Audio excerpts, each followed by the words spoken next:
Hello everyone, कैसे हैं आप सब। आई होप आप सभी काफ़ी अच्छे होंगे।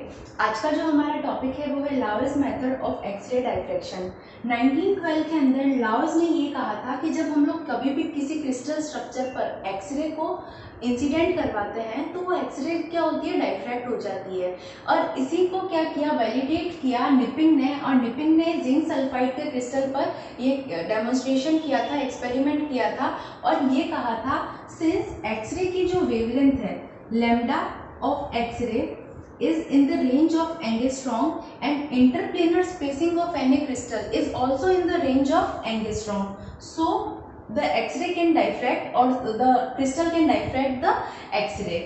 और उसके बाद में लाउस ने इस मेथड को क्या किया, डेमोन्स्ट्रेट किया। ये क्रिस्टल स्ट्रक्चर के एक्सरे डिफ्रैक्शन का सबसे ओल्डेस्ट मेथड है लाउस मेथड। जॉन लायन ने ये मेथड दिया था और उसका जो डेमोन्स्ट्रेशन है उसका पिक्चर कुछ इस तरीके से है। तो आइए हम इस क्रिस्टल के पिक्चर को समझते हैं। सबसे पहले हमें ये देखना है कि उन्होंने कौन सा क्रिस्टल लिया था। तो उन्होंने क्रिस्टल लिया था जिंक सल्फाइड का। जिंक सल्फाइड के क्रिस्टल पर उन्होंने एक्सरे को क्या कराया, इंसिडेंट करवाया। ये जो इंसिडेंट करवाया है, इस जो होल है, इस स्लिट को हम लोग क्या कहते हैं, पिन होल अरेंजमेंट। और एक्सरे को उन्होंने स्ट्रेट किया किसकी हेल्प से, कोलीमीटर की हेल्प से। अब ये जो कोलीमीटर आता है वो क्या होता है, कोलीमीटर एक ऐसा डिवाइस है जो किन्हीं भी रेस को एक सीधे लाइन ऑफ अलाइनमेंट देता है ताकि वो क्या कर सके, हमारे सब्जेक्ट पर जाकर क्या हो सके, इंसिडेंट हो सके। तो इसीलिए इन्होंने भी क्या किया, कोलीमीटर का यूज करते हुए एक्सरे को इंसिडेंट कराया जिंक सल्फाइड के क्रिस्टल पर। अब जैसे ही ये एक्सरे यहाँ पर इंसिडेंट होती है, ये एक्सरे क्या हो जाएगी, चारों डायरेक्शन के अंदर फैल जाएगी।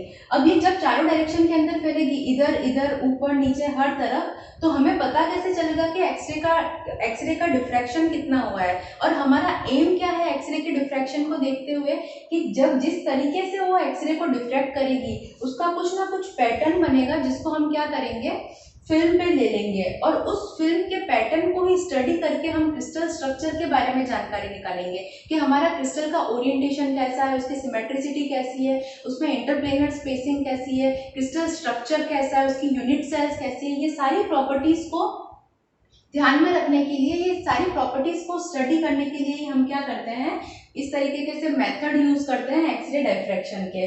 तो इसीलिए हमने क्या किया, ये जो जिंक सल्फाइड का क्रिस्टल था, इसके लेफ्ट हैंड साइड और इसके राइट हैंड साइड, दोनों साइड हमने क्या कर दिया, एक फोटोग्राफिक फिल्म लगा दी। जो फर्स्ट फिल्म थी उसको कह दिया फोटोग्राफिक फिल्म ए और जो सेकेंड फिल्म थी उसको कह दिया फोटोग्राफिक फिल्म बी। अब इन दोनों फिल्म पर देखो एक्सरे की डाइफ्रैक्शन की रेज आ रही है, इधर भी आ रही है और इधर भी आ रही है। तो इनके जो फिल्म बनी उसको हमने क्या किया, स्टडी किया। तो ये जो फिल्म थी वो कुछ इस तरीके से बनी, डॉटेड फॉर्म्स में। यहाँ पर हमको क्या मिलता है, पैटर्न मिलते हैं। तो कुछ इस तरीके से, जहां पर हमको क्या मिला, डॉटेड फॉर्म के अंदर पैटर्न मिला। और ये जो डॉटेड फॉर्म है इसी को हम कहते हैं लावेस पैटर्न। और इसी पैटर्न से हमें पता चलती है इसकी सिमेट्रिसिटी और ओरिएंटेशन। तो सिमेट्रिसिटी और ओरिएंटेशन इसके यहाँ से हमको पता चल गई।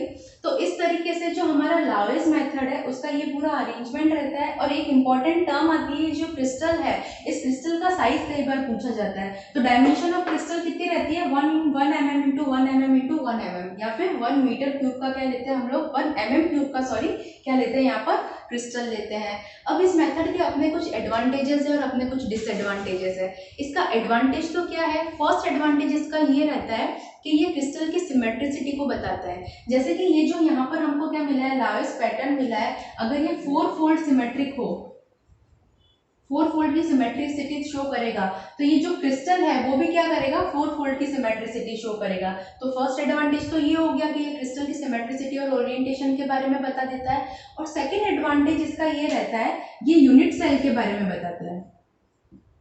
यूनिट सेल के बारे में क्या देता है, इंफॉर्मेशन देता है। तो फर्स्ट एडवांटेज तो क्या देता है, ये पैटर्न के बारे में या सिमेट्रिसिटी के बारे में बताता है। सेकंड एडवांटेज क्या है कि ये यूनिट सेल के बारे में बताता है। इसी के साथ में इसकी एक लिमिटेशन है, या हम लोग उसको डिसएडवांटेज भी कह सकते हैं। लिमिटेशन ये है कि ये क्रिस्टल स्ट्रक्चर के बारे बारे में कोई भी जानकारी नहीं देता है कि हमारा क्रिस्टल कैसा है, उसकी इंटरप्लेनिंग स्पेसिंग क्या है, उसके अंदर किस टाइप के बॉन्ड्स है, आयनिक बॉन्ड है, कोवेलेंट बॉन्ड है, हाइड्रोजन बॉन्ड है, यानी क्रिस्टल स्ट्रक्चर के बारे में कुछ भी जानकारी नहीं देगा, बट यूनिट सेल और उसके सिमेट्रिसिटी के बारे में ये जानकारी दे देगा।